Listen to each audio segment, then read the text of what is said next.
Hi എല്ലാവർക്കും നമസ്കാരം. നമ്മുടെ പുതിയൊരു വ്ളോഗിലേക്ക് എല്ലാവർക്കും സ്വാഗതം. അപ്പോൾ ഇന്നത്തെ നമ്മുടെ വ്ളോഗ് ടൈറ്റിലും തമ്പനയിലും ഒക്കെ കണ്ട പോലെ തന്നെ നമ്മുടെ വിഷു വിശേഷങ്ങളാണ്. അപ്പോൾ ഇന്ന് തമിഴ് ന്യൂ ഇയറും കൂടിയാണ്. കഴിഞ്ഞ ദിവസം ഞാൻ പറഞ്ഞിട്ടുണ്ടായിരുന്നില്ലേ, വിഷുവിൻ്റെ അന്നാണ് ഇവിടുത്തെ തമിഴ് പുതുവർഷം. നമ്മുടെ ചിങ്ങ ഒന്നില്ലേ, അതുപോലെയാണ് കേട്ടോ. തലേ ദിവസം തന്നെ നമ്മൾ കണിക്കെല്ലാം ഒരുക്കിയൊക്കെ വെച്ചിട്ടുണ്ടായിരുന്നു. അതിൻ്റെ വ്ളോഗൊക്കെ ഞാൻ ഓൾറെഡി അപ്ലോഡ് ചെയ്തതാണ്.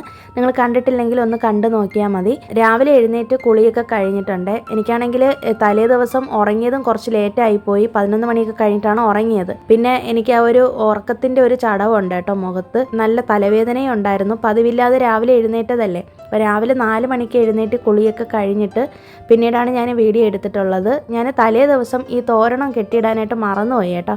അങ്ങനെ നേരെ വന്നിട്ട് മാവിലയും വേപ്പിൻ്റെ പൂവും നമ്മുടെ കുരുത്തോല തോരണമൊക്കെ ഒന്ന് ഫ്രണ്ടിലൊന്ന് കെട്ടിയിട്ടിട്ടുണ്ട്. എന്ത് വിശേഷ ദിവസം വന്നാലും നമ്മളിങ്ങനെ കുരുത്തോല തോരണം കെട്ടാറുണ്ട് കേട്ടോ. പിന്നെ ഞാനിന്ന് പൂജാ റൂമിലല്ലല്ലോ ഈ ഒരു കണി വെച്ചേക്കുന്നത്. അതുകൊണ്ട് ആ ഒരു ജനലിൻ്റെ ആ ഒരു കർട്ടൻ്റെ റോഡിലും കൂടി കുരുത്തോല തോരണം കെട്ടിയിട്ടുണ്ട്. ഇത് ശരിക്കും തലേന്ന് ചെയ്ത് വെക്കേണ്ടതായിരുന്നു, ഞാൻ മറന്നു പോയതാണ്. ഹസ്ബൻഡ് എഴുന്നേറ്റിട്ടുണ്ട്. ഹസ്ബൻഡ് കുളിച്ചുകൊണ്ട് നിൽക്കുവാണ്. 4:45 ആകുമ്പോഴത്തേക്കും നമുക്ക് കണി കാണണം. ആ ഒരു സമയം കണക്കിനാണ് ഞാൻ എഴുന്നേറ്റത് കേട്ടോ.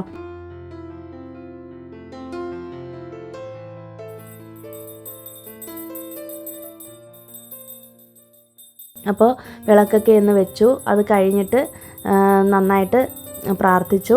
അപ്പോൾ ഈ ഒരു വർഷം എല്ലാവർക്കും ഐശ്വര്യവും സമ്പൽ സമൃദ്ധിയും സമാധാനവും ആയുരാരോഗ്യ സൗഖ്യവും എല്ലാം ഉണ്ടാവട്ടെ എന്ന് ഞാൻ ആത്മാർത്ഥമായിട്ട് പ്രാർത്ഥിക്കുന്നുണ്ട് കേട്ടോ. പിന്നെ ഹസ്ബൻഡ് എഴുന്നേറ്റിട്ടുണ്ടായിരുന്നു ഞാൻ പറഞ്ഞില്ലേ. പിന്നെ ആമി ഒന്ന് വിളിച്ചുണർത്തണം. അവൾക്ക് രാവിലെ എഴുന്നേൽക്കാനായിട്ട് വലിയ മടിയൊന്നുമുള്ള കൂട്ടത്തിലൊന്നും അല്ല. നമ്മളെപ്പോൾ ഉറക്കത്തിൽ നിന്ന് വിളിച്ചുണീപ്പിച്ചാലും അവൾ എഴുന്നേക്കും കേട്ടോ. അങ്ങനത്തെ ഒരു പ്രശ്നമൊന്നുമില്ല.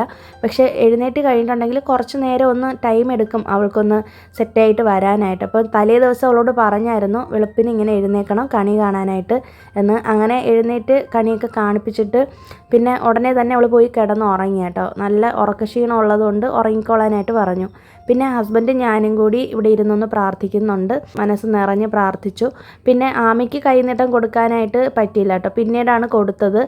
അവൾ ഇനി ഉറക്കം എഴുന്നേറ്റതിന് ശേഷം രാവിലെ ആകുമ്പോഴത്തേക്ക് എഴുന്നേക്കുമല്ലോ, ആ സമയത്ത് കൊടുക്കാമെന്ന് കരുതി. അപ്പോൾ ഹസ്ബൻഡ് ആദ്യം എനിക്ക് കൈനീട്ടം തന്നു. പിന്നെ അത് കഴിഞ്ഞിട്ട് ഞാൻ അങ്ങോട്ട് കൊടുത്തു. വീട്ടിലുള്ള മുതിർന്നവരിൽ നിന്നാണ് നമ്മൾ കൈനീട്ടം മേടിക്കേണ്ടത്. പക്ഷേ നമ്മൾ മാത്രമല്ലേ ഉള്ളൂ. ഇപ്പോൾ താഴെ അച്ഛനൊക്കെ നല്ല ഉറക്കമാണ്, അവരാരും എഴുന്നേറ്റിട്ടൊന്നുമില്ല.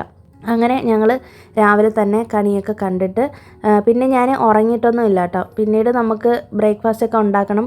ശരിക്കും കണി കാണാനായിട്ട് നമ്മൾ രാവിലെ എഴുന്നേറ്റ് കഴിഞ്ഞിട്ടുണ്ടെങ്കിൽ പിന്നെ കിടക്കാനായിട്ട് പാടില്ല എന്നാണ് പറയുന്നത്. പിന്നെ അതുകൊണ്ട് നമ്മൾ ചെയ്യുന്നതിൽ ഒരു അർത്ഥമില്ല എന്ന് പറയും കേട്ടോ, പ്രത്യേകിച്ച് വീട്ടമ്മമാർ. അപ്പോൾ അതുകൊണ്ട് ഞാൻ ഉറങ്ങിയിട്ടൊന്നുമില്ല. നല്ല ക്ഷീണമുണ്ടേ മുഖത്ത്. അപ്പോൾ രാവിലെ എഴുന്നേറ്റ് ഈ കണിയൊക്കെ കണ്ട് എനിക്ക് തോന്നുന്നത് എല്ലാ വർഷത്തേക്കാളും ഏറ്റവും നന്നായിട്ടാണ്, നല്ല സംതൃപ്തിയോടുകൂടിയാണ് ഞാൻ ഈ കണി ഒരുക്കിയിരിക്കുന്നത്. എനിക്ക് ഭയങ്കര എന്തോ ഒരു സാറ്റിസ്ഫൈഡ് ആയിരുന്നു കേട്ടോ. കഴിഞ്ഞ ദിവസം നമ്മുടെ വ്ളോഗിൽ 1-2 പേര് കമൻറ്റ് ഇട്ടിട്ടുണ്ടായിരുന്നു കേട്ടോ, അതുപോലെ നല്ല ഭംഗിയുണ്ട് കാണാനെന്നൊക്കെ. ശരിക്കും എനിക്ക് ഭയങ്കര സന്തോഷം തോന്നി. പിന്നെ അത് കഴിഞ്ഞിട്ട് ഞാൻ നേരെ TV-യിൽ തന്നെ വിഷ്ണു സഹസ്രനാമം വെച്ചു. അതിങ്ങനെ കേൾക്കും കേട്ടോ. അത് എന്നും രാവിലെ ഞാനിത് കേൾക്കാറുള്ളതാണ്. പിന്നെ അത് കഴിഞ്ഞിട്ട് എന്നും രാവിലെ ഞാൻ വിഷ്ണു സഹസ്രനാമം കേൾക്കാറുണ്ട്. പിന്നെ നേരെ ഞാൻ കിച്ചണിലേക്ക് വന്നിട്ടുണ്ട്. ഇനി ഞാൻ പോയി കിടന്നിട്ടുണ്ടെങ്കിൽ എനിക്ക് നല്ല ഉറക്കം വരും. അതുകൊണ്ട് എന്തായാലും ഈ ഒരു സ്പീഡിൽ അങ്ങോട്ട് ജോലിയൊക്കെ ചെയ്യാമെന്ന് കരുതി കേട്ടോ. ഇപ്പോൾ ഒരു ഏകദേശം 5:15 ആയിട്ടുണ്ട്. ഞാൻ രാവിലെ തന്നെ ഇഡ്ഡലിക്കൊന്ന് വെക്കാമെന്ന് കരുതി. നമുക്കിനിപ്പോൾ രാവിലെ ക്ഷേത്രത്തിൽ പോകണം. അപ്പോൾ അതുകൊണ്ട് നേരത്തെ തന്നെ ബ്രേക്ക്ഫാസ്റ്റ് ഉണ്ടാക്കാമെന്ന് കരുതി കേട്ടോ. ഇപ്പോൾ ഞാൻ ഈ തലേ ദിവസം അരച്ച് വെച്ചിട്ടുണ്ടായിരുന്ന മാവില്ലേ, അതിവിടെ നല്ല ചൂടായ കാരണം കൊണ്ട് ഒരു 11 മണിയൊക്കെ ആയപ്പോഴത്തേക്കും നന്നായിട്ട് പൊളിച്ച് കിട്ടി. ഞാൻ അപ്പോൾ തന്നെ അതെടുത്ത് ഫ്രിഡ്ജിലേക്ക് വെച്ചായിരുന്നേ. അത് കഴിഞ്ഞിട്ട് പിന്നീട് ഞാൻ രാവിലെ എഴുന്നേറ്റതിന് ശേഷം വീണ്ടും എടുത്ത് പുറത്ത് വെച്ചപ്പോഴത്തേക്ക് അതിൻ്റെ തണുപ്പൊക്കെ പോയിട്ട് വീണ്ടും ഒന്നും കൂടി നന്നായിട്ടൊന്ന് പൊങ്ങി വന്നിട്ടുണ്ട്. അപ്പോൾ മാവിന് വലിയ പുളിപ്പ് കാണത്തുമില്ല, നല്ല സോഫ്റ്റായിട്ടുള്ള ഇഡ്ഡലി കിട്ടുകയും ചെയ്യും. അങ്ങനെ ഞാനതെടുത്ത് പുറത്ത് വെച്ചിട്ടാണ് കുളിക്കാനൊക്കെ പോയത് കേട്ടോ. പിന്നെ അത് കഴിഞ്ഞിട്ട് വന്നിട്ട് നേരെ ഇഡ്ഡലിയൊക്കെ ഉണ്ടാക്കി.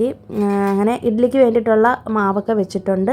പിന്നെ സാമ്പാറും കൂടി വെക്കണം. ഞാൻ സാമ്പാർ ഇപ്പോൾ ഇഡ്ഡലിക്കും അതുപോലെ ഉച്ചക്കലത്തെ ചോറിനും വേണ്ടിയിട്ട് ചേർത്താണ് വെക്കുന്നത് കേട്ടോ. ഇതിനിടയിൽ എൻ്റെ ട്രൈപോഡ് ഒടിഞ്ഞു പോയായിരുന്നേ. അപ്പോൾ എനിക്ക് ഹസ്ബൻഡാണ് വീഡിയോ എടുത്ത് തരുന്നത്. ഒരു അഡ്ജസ്റ്റ്മെൻറ്റിലൊക്കെയാണ് വീഡിയോ എടുക്കുന്നത് കേട്ടോ. ഫോൺ ഒരു സൈഡിലൊക്കെ കൊണ്ടുപോയി വെച്ചിട്ടൊക്കെ. എനിക്ക് ട്രൈപോഡ് ഇല്ലാതെ വീഡിയോ എടുക്കാനായിട്ട് വലിയ ബുദ്ധിമുട്ടാണ്.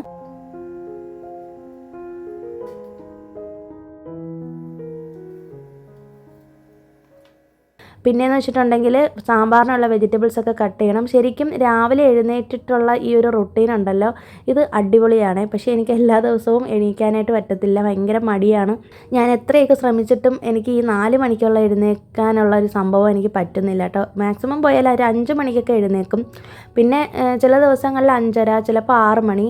6 മണിയിൽ കൂടുതൽ സമയമൊന്നും കിടന്നുറങ്ങത്തില്ല കേട്ടോ. 6 മണിക്ക് എന്തായാലും എഴുന്നേൽക്കും കേട്ടോ.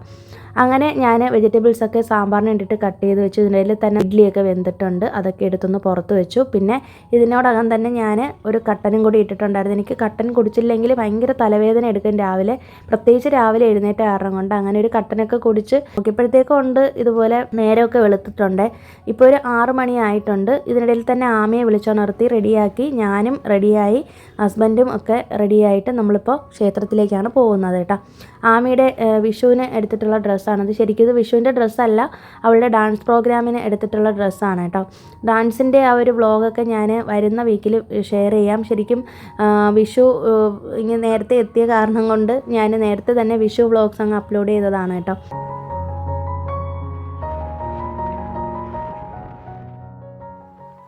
പിന്നെ പോകുന്ന വഴിയിൽ തന്നെ നമ്മുടെ ലേക്കിൻ്റെ അതുവഴി പോയപ്പോഴത്തേക്ക് നല്ല തണുത്ത കാറ്റായിരുന്നു. ഞങ്ങളിങ്ങനെ ഈ അതിരാവിലെയൊന്നും ക്ഷേത്രത്തിൽ പോയിട്ടില്ല. നമ്മുടെ വെഡ്ഡിങ് ഡേക്ക് അന്ന് പോയായിരുന്നു, പക്ഷേ അന്ന് നമ്മൾ പോയത് 7 മണിക്കായിരുന്നു കേട്ടോ. ഇത് നമ്മൾ 6 മണിക്ക് പോയപ്പോഴത്തേക്ക് നല്ല വൈബായിരുന്നേ. പിന്നെ പോകുന്ന വഴിയിൽ തന്നെ ഓരോ വീടുകളിലും കോലമൊക്കെ വരയ്ക്കുന്നുണ്ട്. ഞാൻ പറഞ്ഞല്ലോ, ഇന്ന് തമിഴ് ന്യൂ ഇയർ ആയതുകൊണ്ട് ഇവിടെയും നല്ല ആഘോഷമാണ്. അപ്പോൾ എല്ലാവരും ഇങ്ങനെ കോലമൊക്കെ വരയ്ക്കുന്നതൊക്കെ കാണാനായിട്ട് നല്ല ഭംഗിയാണ്. എൻ്റെ മുഖമൊക്കെ ആകെ അങ്ങോട്ട് വീർത്ത് കെട്ടിയിരിക്കുകയാണ്, കാരണം ഈ ഉറക്കത്തിൻ്റെ ഒരു പ്രശ്നം ഉള്ളത് കൊണ്ടാണ്. ഇനി 2-3 ദിവസത്തെ ഉറക്കം കഴിഞ്ഞപ്പോഴാണ് എനിക്ക് ശരിയായത്. നേരെ ഞങ്ങൾ ക്ഷേത്രത്തിലേക്ക് വന്നപ്പോഴത്തേക്കൊണ്ട് വലിയ തിരക്കില്ലായിരുന്നു കേട്ടോ. രാവിലെ എത്തിയത് കൊണ്ടാണ്. 6:15 ആയപ്പോഴത്തേക്കും ഞങ്ങളിവിടെ എത്തി. പിന്നെ ഇവിടെയാണെങ്കിൽ ഇഷ്ടംപോലെ പശുക്കൾ ഇങ്ങനെ മേയാനായിട്ട് വിട്ടിട്ടുണ്ട് കേട്ടോ. ക്ഷേത്രത്തിൻ്റെ ഫ്രണ്ടിൽ തന്നെ പശുക്കളെ കാണുമ്പോഴത്തേക്കും ഒരു ഐശ്വര്യമല്ലേ. ഞങ്ങൾ വന്നിരിക്കുന്നത് ശ്രീകൃഷ്ണ ക്ഷേത്രത്തിലാണ്. അങ്ങനെ അവിടെ നിന്ന് തൊഴുതതിന് ശേഷം ഉടനെ തന്നെ ഞങ്ങൾ ഇറങ്ങിയായിരുന്നേ. കുറേ നേരമൊന്നും നിന്നില്ല. ഇനി കുറച്ച് നേരം കഴിയുമ്പോഴത്തേക്കും വെയിൽ തുടങ്ങും. വെയിൽ തുടങ്ങിയിട്ടുണ്ടെങ്കിൽ ചൂടായി കഴിഞ്ഞാൽ നമുക്ക് വലിയ ബുദ്ധിമുട്ടായിരിക്കും വീട്ടിലേക്ക് വരുമ്പോഴത്തേക്ക്. അതുകൊണ്ട് 7:15 ആയപ്പോഴത്തേക്കും ഞങ്ങൾ വീട്ടിൽ വന്നു. എന്നിട്ടും എനിക്ക് ആ ഒരു ഉറക്കക്ഷീണം മാറാത്തതുകൊണ്ട് വീണ്ടും ഞാനൊരു കട്ടനൊക്കെ ഇട്ട് ഓടിച്ചു കേട്ടോ. പിന്നെ എന്നെ ഒന്ന് ഹസ്ബൻഡും കൂടി സഹായിച്ച് തരാമെന്ന് പറഞ്ഞു. ഇത്രയും കറികളൊക്കെ വെക്കേണ്ടതല്ലേ, നമ്മൾ ചെറിയൊരു സദ്യയാണ് ഒരുക്കുന്നത്. അപ്പോൾ രാവിലെ ഞാൻ സാമ്പാറിന് വേണ്ടിയിട്ട് വെജിറ്റബിൾസ് മാത്രം കട്ട് ചെയ്ത് വെച്ചിട്ടാണ് പോയത് കേട്ടോ. പരിപ്പ് വേവിച്ച് വെച്ചിട്ട് പോയി. പിന്നെ വന്നതിന് ശേഷമാണ് സാമ്പാർ വെച്ചത്. പിന്നെ ഹസ്ബൻഡാണ് ചമ്മന്തി അരച്ച് തന്നത്. നല്ല ടേസ്റ്റ് ആയിരുന്നു കേട്ടോ. ഞാൻ തേങ്ങയും ഇതിൻ്റെയൊക്കെ അളവൊക്കെ പറഞ്ഞു കൊടുത്തപ്പോഴത്തേക്കും പുള്ളി തന്നെ എടുത്ത് അത് കറക്റ്റായിട്ട് അരച്ച് തന്നു. നന്നായിരുന്നു കേട്ടോ ചമ്മന്തി. ഞാൻ കടുകൊന്നും താളിച്ചിട്ടില്ല ചമ്മന്തിക്ക്. പെട്ടെന്ന് നല്ല വിശപ്പായിരുന്നു. നമ്മൾ രാവിലെ എഴുന്നേറ്റ കാരണം കൊണ്ട് നല്ല വിശപ്പായിരുന്നു. അതുകൊണ്ട് പിന്നീട് കടുകൊന്നും താളിക്കാനായിട്ട് നിന്നില്ല. അങ്ങനെ ഞങ്ങൾ ഭക്ഷണമൊക്കെ കഴിച്ച് കുറച്ച് നേരം ഞാൻ റെസ്റ്റ് എടുത്തായിട്ടാണ് ജോലികൾ ചെയ്യുന്നത്. അപ്പോൾ ആമി ഇവിടെ കളിച്ചുകൊണ്ടിരിക്കുകയാണ്. വിഷുക്കണിയുടെ മുന്നിൽ വന്നിരുന്ന് അവളുടെ ഒരു കായ്ക്കുടുക്കയുണ്ട്, അതിലിങ്ങനെ പൈസകൾ പെറുക്കിയിട്ടിട്ട് ഇങ്ങനെ നിരത്തി കളിച്ചുകൊണ്ടിരിക്കുകയാണ് കേട്ടോ. അങ്ങനെ അവളവിടെ ഒരു സൈഡിൽ ഇരിപ്പുണ്ട്. പിന്നെ ഇതിനിടയിൽ തന്നെ ഞാൻ വള്ളിപ്പയറെന്ന് പറയും, അച്ചിങ്ങാപ്പയറിന് ഞങ്ങളുടെ അങ്ങോട്ടൊക്കെ വള്ളിപ്പയറെന്നാണ് പറയുന്നത്. അത് ഇങ്ങനെ തോരന് വേണ്ടിയിട്ട് കട്ട് ചെയ്തെടുത്തു. ഞാൻ പുറത്ത് ഹാളിൽ വന്നിരുന്നിട്ടാണ് കേട്ടോ, ടേബിൾ ഫാനിൻ്റെ അടുത്ത് വന്നിരുന്നിട്ടാണ് ഞാൻ വെജിറ്റബിൾസൊക്കെ കട്ട് ചെയ്തത്. കിച്ചണിൽ നിൽക്കാൻ പറ്റുന്നില്ല, അത്രയ്ക്കും ചൂടാണ്. പിന്നെ രാവിലെ സാമ്പാർ വെച്ചിട്ടുണ്ടായിരുന്ന കുക്കറൊക്കെ കഴുകിയിട്ട് ഞാൻ ചെമ്പാവരി നമ്മുടെ അടുത്തുണ്ടായിരുന്നു, മട്ട റൈസ് നമ്മുടെ അടുത്തുണ്ടായിരുന്നു. അങ്ങനെ ഞാൻ മട്ട റൈസൊക്കെ കുക്കറിലൊരു 3 വിസിൽ വേവിച്ച് വെച്ചിട്ടുണ്ട്. പിന്നെ ഇതിനോടകം തന്നെ സെൻറ്ററിലുള്ള അടുപ്പത്ത് പരിപ്പ് കറിയും കൂടി വെക്കാനായിട്ട് വെച്ചിട്ടുണ്ട് കേട്ടോ. പരിപ്പ് വേവിക്കാനായിട്ട് വെച്ചേക്കുവാണ്. ഇതിനിടയിൽ തന്നെ ഞാൻ അവിടെ നിന്നിട്ട് ചൂടാണെന്ന് പറഞ്ഞപ്പോഴത്തേക്കും ആമി വന്നിട്ട് അവളുടെ സൈക്കിളിൽ പമ്പടിക്കുന്നൊരു സംഭവമില്ലേ, അത് കൊണ്ടുവന്നിട്ട് എനിക്ക് കാറ്റൊക്കെ ഇങ്ങനെ വീശി തന്നതാണ് കേട്ടോ.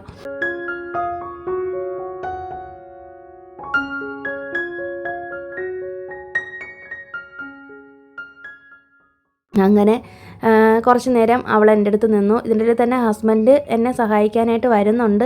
ഇടയ്ക്കിടയ്ക്ക് വരും, എന്തെങ്കിലും തേങ്ങയൊക്കെ ഉടച്ച് തന്നു. പിന്നെ ചെറിയ ചെറിയ കാര്യങ്ങൾ എനിക്ക് ഹെൽപ്പ് ചെയ്ത് തന്നിട്ടുണ്ടായിരുന്നു കേട്ടോ. എന്തായാലും അങ്ങനെ ഒരു ഹെൽപ്പ് നമുക്ക് ചെയ്തു തരാൻ ഒരാളുണ്ടാവുമെന്ന് പറയുന്നത് തന്നെ വലിയൊരു സന്തോഷമാണല്ലേ, പ്രത്യേകിച്ച് ഇതുപോലുള്ള സമയങ്ങളിലൊക്കെ. നമ്മൾ താഴെ ആയിരുന്ന സമയത്ത് ഹസ്ബൻഡിൻ്റെ അച്ഛനും ഞാനും ഹസ്ബൻഡും ഒക്കെ കൂടിയിട്ടാണ് സദ്യയൊക്കെ വെച്ചുകൊണ്ടിരുന്നത്.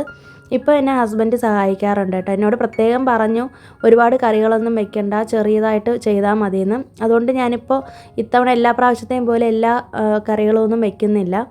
എന്നാലും അത്യാവശ്യം നന്നായിട്ട് തന്നെ എല്ലാം വെച്ചിട്ടുണ്ട്. പിന്നെ ഇതിനിടയിൽ തന്നെ പാലട പായസത്തിന് വേണ്ടിയിട്ടുള്ള പാക്കറ്റ് ഞാൻ എടുത്തതാണ്. നമ്മൾ സൂപ്പർ മാർക്കറ്റിൽ നിന്ന് മേടിച്ചതാണ് കേട്ടോ. ഇത് കണ്ടോ, ഇതാണെങ്കിൽ മോരുമുളകില്ലേ, ഇത് ഞാൻ വീട്ടിലുണ്ടാക്കിയതാണ്. ഇതെങ്ങനെയാണ് ചെയ്തതെന്നൊക്കെ വരുന്ന വ്ളോഗ്സിൽ ഞാൻ ഷെയർ ചെയ്യാം കേട്ടോ. ഇതൊക്കെ ഓൾറെഡി ചെയ്ത് വെച്ച കാര്യങ്ങളാണ്.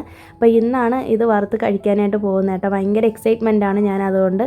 പിന്നെ പപ്പടം, കേരള പപ്പടം നമുക്ക് സൂപ്പർ മാർക്കറ്റിൽ നിന്ന് കിട്ടിയായിരുന്നേ. അങ്ങനെ അതൊക്കെ എടുത്ത് വെച്ചു. ഇതൊക്കെ ഞാൻ എടുത്ത് മേലെ വെച്ചില്ലെങ്കിൽ ചിലപ്പോൾ മറന്നു പോകും കേട്ടോ. അതുകൊണ്ടാണ് കൗണ്ടർ ടോപ്പിൽ വെച്ചേക്കുന്നത്.